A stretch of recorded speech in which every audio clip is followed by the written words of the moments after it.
sangat apresiasi dari pribadi saya selaku pebisnis di bidang ini dan juga sekaligus influencer kali ya, karena kan yang diundang ini adalah dialog antara influencer dengan BPOM. Secara pribadi saya sangat mengapresiasi karena kan ini sekarang sama juga digital, jadi perlu adanya kolaborasi yang bagus antara instansi pemerintah dalam hal ini BPOM dengan mungkin para digital creator atau influencer. Dokter selama ini merasa terganggu nggak sih dengan banyaknya kosmetik ilegal dan tidak aman gitu? Jadi gini, kami pelaku bisnis udah lama di sini. Kalau kami mengeluarkan suatu produk itu butuh review yang lama, gitu, yang 6 bulan, kadang sampai setahun, dan kadang-kadang kita butuh Kita butuh review yang cukup lama. Tapi banyak yang dikatakan mungkin curang ya dalam hal mengeluarkan produk-produk yang dianggap atau diduga berbahaya. Nah itu yang sangat dikhawatirkan. Dok, mungkin maraknya tadi kan dibilang juga kalau produk-produk itu banyak yang ilegal, banyak yang nggak bersertifikat sendiri. Dokter sendiri untuk mengujinya seperti apa nih, Dok? Oh ya, otomatis kan kita harus menghormati lembaga resmi di Indonesia, dalam hal ini BPOM gitu. Jadi sebelum kita mengeluarkan sesuatu kan kita harus daftarin dulu ke BPOM produk-produk apa yang harus kita rilis.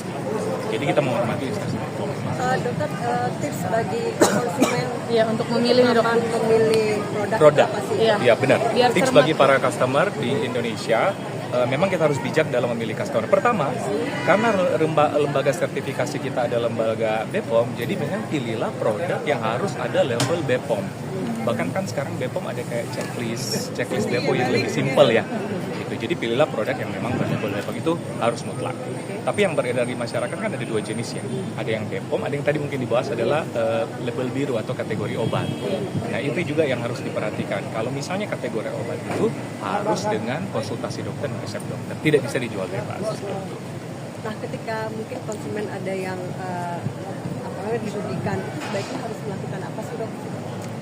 Dirugikan dengan produk. Nah, kalau kami sebagai dokter ataupun content creator hanya sebagai edukator, bukan hak kita untuk menjudge atau menjustifikasi suatu ini. Nah, biasanya ya tadilah untunglah ada lembaga kayak ini, kalau ada apa-apa ya boleh melapor juga ke BPOM.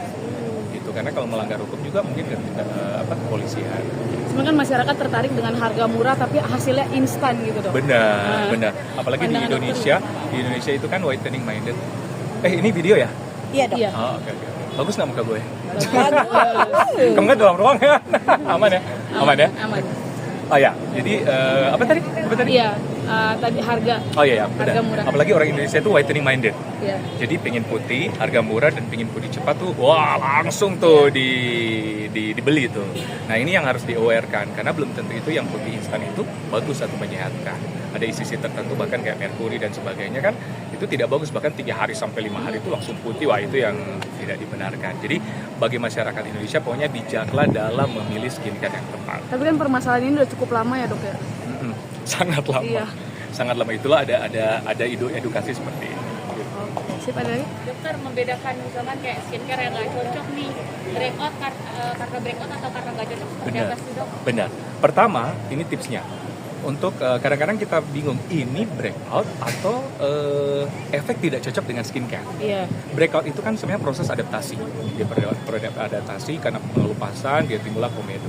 Tapi ada yang memang tidak cocok. Jadi memang saran saya kepada masyarakat di Indonesia, pilihlah skincare yang tepat dengan jenis kulit dan problem Anda. Jadi sebelum mengetahui itu, masyarakat tuh harus tahu dulu apa jenis kulitnya, apa problemnya. Karena kita harus menindak treatment ke kulit kita harus sesuai dengan jenis kulit dan problem. Karena kadang sama jenis kulit tapi belum tentu problemnya sama. Kalau kita salah memilih skincare malah bukan cocok, malah jadi kesannya breakout, timbul banyak komedo dan sebagainya. Itu sih. Pilihlah sesuai jenis kulit dan problem. Berarti yang mahal belum tentu cocok juga bagi kita ya? Belum.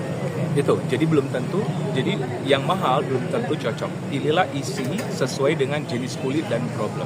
Jadi memilih skincare harus lihat dulu isinya apa, sesuai dengan jenis kulit kita nggak, itu pertama. Kedua, kalau sesuai jenis kulit, sesuai problem kita nggak. Terus tapi kadang udah ngikutin kayak gitu, terus di muka tetap nggak cocok juga, Dok. Datanglah ke review dokter. Biasanya. Haruslah ke dokter. Ya. Datanglah ke klinik Ekles terdekat di kota Anda. Terima kasih.